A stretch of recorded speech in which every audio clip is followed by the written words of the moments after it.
so confused.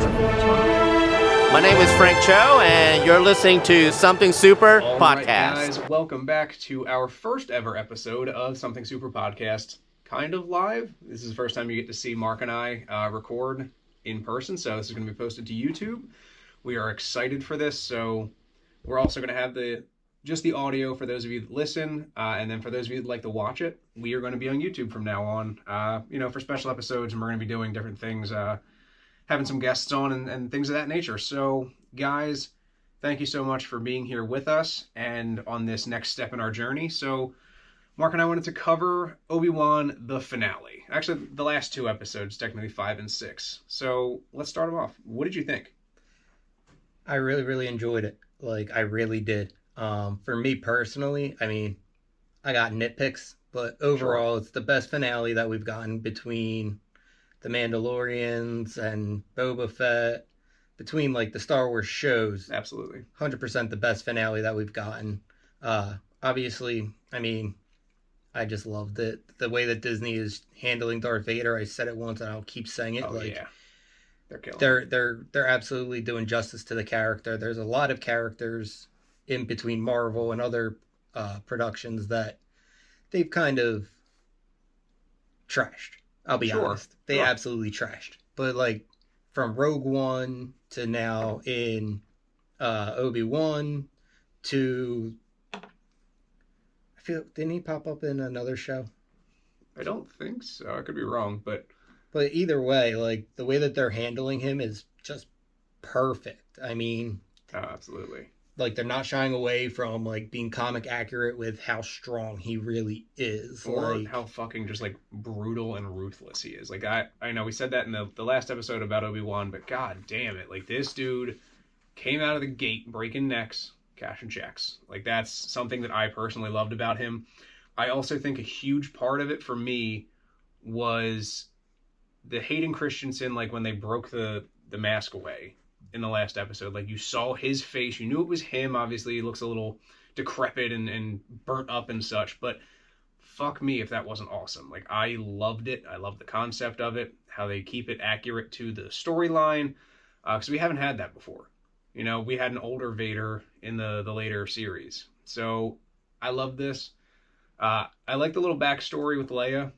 I think it was a little bit drawn out, honestly, but I love the Reva redemption arc. That was something I know we had talked about in the last episode, was is she gonna, go the distance, or is she gonna, fall back on her, Jedi roots? And I really liked the fact that she didn't follow through with killing Luke.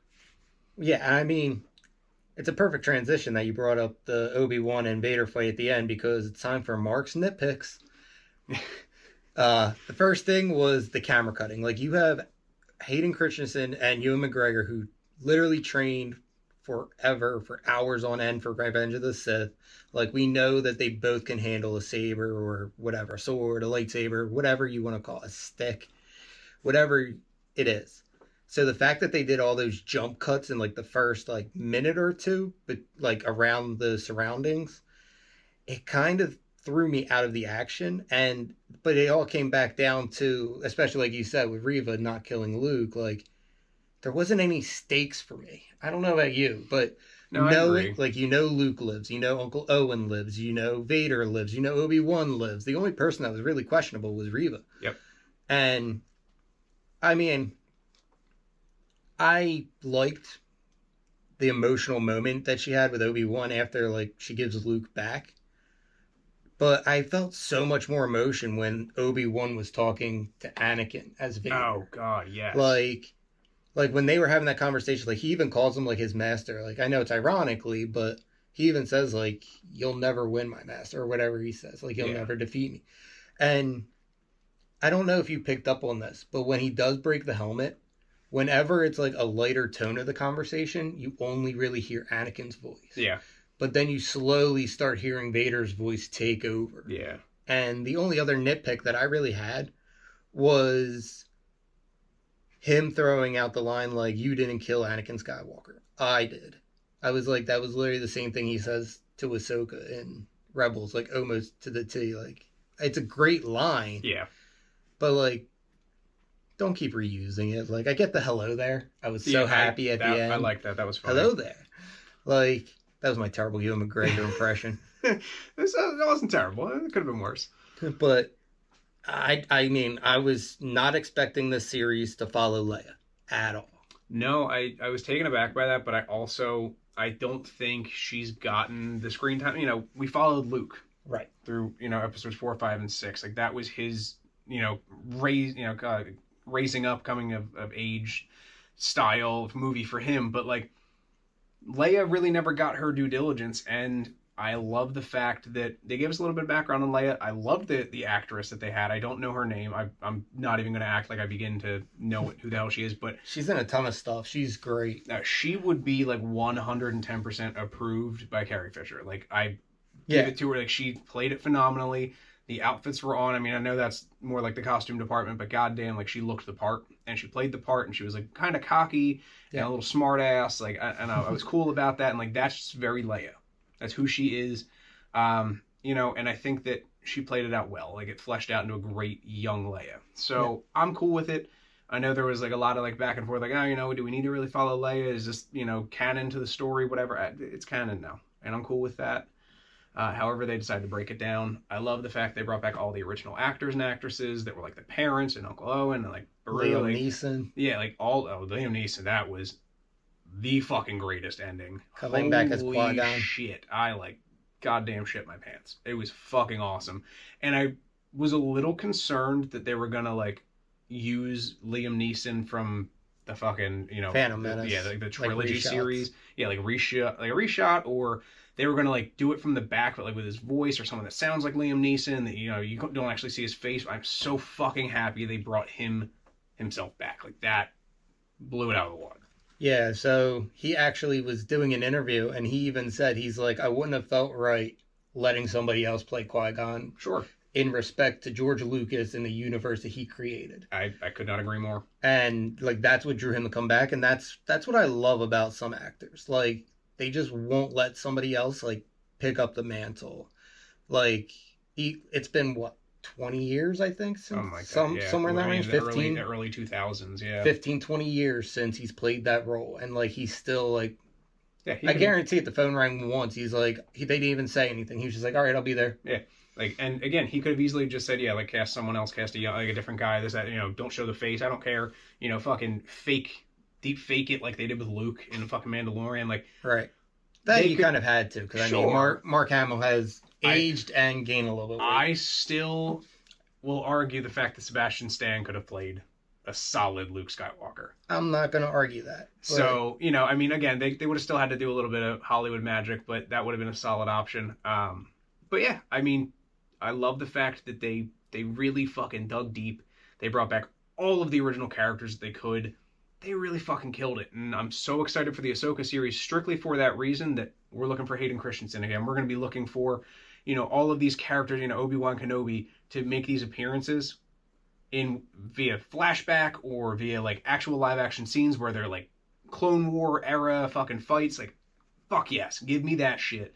I want to see those three I hate to say it, I want to see those three break up. I want to see the fucking band break up. And how they follow each other, you know, for the 10 years that they disappear and like where they've gone. They gave us that here with Obi-Wan. Where was he for 10 years? Right. Now they're gonna hopefully give us that with the Ahsoka series, and then I'd even be cool with seeing a Vader series. Like, what did you do for 10 years? You just hunted fucking Obi-Wan, and you were after Ahsoka as well? Like, fuck yeah, give me that shit. So there's a couple things that I would like to see them do. Number one is give us more Reva. She did phenomenal in the part. She killed it. She knocked it out of the park. But she only gave you this much. Sure. So you have Order 66 till Obi-Wan, and then you have end of Obi-Wan until whenever the hell you want. Yeah. Like, I mean, you got what, like, 6 years, 8 years, something like that, until something like that. But or even something that I was talking about earlier with a coworker that would be cool is, you know how Disney Plus has, I think it's called like Avengers Assembled. Yeah, like where each episode, no, the one where each episode is like a different character. Yeah, they do like a deep dive into that character. Yeah, I think it'd be cool that you don't necessarily gotta do like a deep dive, but maybe create it. What I would do, right here, my idea, I would create a show called Order 66. Okay. each episode is a different Jedi that survived. Because now we know there's like 40, 100, 150. There's a ton of Jedi. It's not just hiding. Yeah, it's not just Obi-Wan and Yoda out there like just pretending. Like there's a lot of them out there. So you have each episode be a different Jedi who survived Order 66 or died in Order 66. Yeah. Like I forget who it was, but there's literally a Jedi that slept through it. That's how he survived Order 66. He was asleep. Like and that would be fucking. I would love to see that shit because they're building more Star Wars universe, which is cool. They're gonna fucking make money on it. I'm gonna watch it. You're gonna watch it. Everyone's gonna fucking watch it. We all like Star Wars. That's why we're here. That's why we watch this series. Hell, that's why we fucking bled through the last 3 fucking movies they made. I'm down for it. If they wanted to fucking do that, that would be cool as shit. Yep. Or give me they did like Boba Fett under the helmet. Yeah. Give me like a Darth Vader under the helmet. Give me a little bit more. Like I've seen interviews with Hayden Christensen where he's, they're like, oh, what did you think about him, hiding Luke on Tatooine? And he's like, that's actually really smart because Vader would never go there. Right. And like he's thinking as Darth Vader. Yeah. And like that's so fucking cool. Give me that kind of shit, like the behind the scenes type stuff where like it's more like Q&A with those types of characters, like learning a little bit more about them as a person. Right. I mean, we know who Vader is, but I want to learn. Give me a more in-depth look at him. I'm sure there's layers to his evil. Oh, absolutely. And I mean, you see it here. I mean, you have him in Rebels where he's just gone. Like, he doesn't really talk to Ahsoka like he did to Obi-Wan. Like, sure. Like, he was actually having conversations, not just taunting the whole time. He was taunting most of the time, but he was actually having conversation with Ahsoka. It was kind of just, oh, I killed Anakin, and then right into the fight. Yeah. So, like, and then you have A New Hope through, what you call it? Not Empire. New Hope, Empire, Return of Jedi. Okay. And right there, I mean, he's the strongest person in the universe. Yeah. And then you have here where he's still probably the strongest person in the universe, but he's still clouded by those emotions he had as a Jedi that are blinding him to fully becoming Darth Vader until the very end. And that was something that I really liked. I liked that they brought back Ian McDermott briefly as Darth Sidious. Yeah, dude, even it was brief, but fucking hell, like that was another person besides Obi-Wan, or sorry, not Qui-Gon Jinn and Liam Neeson. Like, I was so fucking excited when I saw that. I was like, holy shit, like, they really went all out. Like, they just fucking, and that's what we need from these types of series. And let us know if you agree. That kind of shit really fucking opens the world up. Like, they're not fucking around. Star Wars does it right. They're not recasting. They're not shooting the shit like, oh, we can just... Like, they're retconning the last 3 fucking movies, and they're just killing it. Oh, absolutely. The last thing that I can really note on that I really liked, there's 2 things. Number 1 was the fight with Reva and Vader. Okay. And I liked that Vader never even drew his lightsaber. Yeah. Oh, yeah. He took hers. He took hers, snapped it in half, broke it apart, gave her the other half, and then just murked her. Oh, absolutely. And the second thing, and I don't know if you caught this, but there was a mirror moment with Leia and Anakin. Did you catch it? There was one line in the 5th or in the 6th? In the 6th episode, in the finale. There was one line. I'm going to be honest with you. It was very subtle. If you say it, I might recognize it, but again, it's not something I was like actively. Do you remember what Anakin says to his mother before he goes with Qui-Gon and Obi-Wan? What the last line he says? Mm-mm. Will I ever see you again? Okay. And when Obi-Wan said goodbye to Leia, she looked at him and went, will I ever see you again? Which is an awesome callback. And that's one of those callbacks. And it's a subtle one. Yeah. Like, it's so subtle that you don't even really catch it. Exactly. And well, like you said, you didn't, they had like the exact line that Anakin gave before, whereas, you didn't kill me, Anakin. You didn't kill Anakin, I did. Like, okay, we get it. But like, that's just, like you said, it's very subtle. And it's one of those important lines too. Right. Like that is an extremely important line because it was... To my knowledge, she doesn't. Yeah. She only sends them the video. Yep. Yeah, and it helped me, Obi Wan Kenobi are my only hope. Like, that's right. And it's an interesting... Like, I was reading stuff online. It says it makes a lot of sense as to why she named her son Ben. Right. Because, like, Ben Kenobi, exactly. Who's this guy that saved my life. And, like, I think... Looking back, I mean, obviously it's a 6-episode series, so it's not like we sat here for, days on end watching this, but I think I could watch it again, probably pick out a couple little things here and there that I didn't notice the first go around, and just fall in love with it again. Yeah. No, I'd be this cool with definitely doing it. has a rewatchable element to it that there's some others that really don't. Like, for me, like, Book of Boba Fett was good, but, like, I was just going to say that. like you could watch the first 3 episodes and then just be done watching it. And That's that's- really it. Then it turns into The Mandalorian. I think they killed it because of that. And it's... Right. And not in a good way killed it. Like, they really shit on that series that could have been so much cooler if they had just... I mean, we know the Bad Batch survived. They could have fucking had a run-in with the Bad Batch. They could do a fucking Bad Batch live-action series. It's just tough because, like, they're all technically one character. Right. So, you know... They're just variants of Well, them, and that's pretty what much. was funny when you said, like, you wanted to do, like, a behind-the-scenes type thing. I was like, well, they could just bring him in and he could just do every single fucking clone troop for 13 episodes. They just literally they come in for the Bad Batch. Literally, he's like they just give him the script. All right, just go. But this is 100 pages. Yeah. Well, we're doing a table read. Yeah, for we're one doing person. doing a table read. There's 2 of you. What do you mean? Well, it's just a Jedi talking to the Bad Batch. Yep. For an entire episode, pretty much. Yeah. Yeah. We're gonna do one of those like locked in one room. This is animation. It doesn't matter. Yep, yeah, that's fine.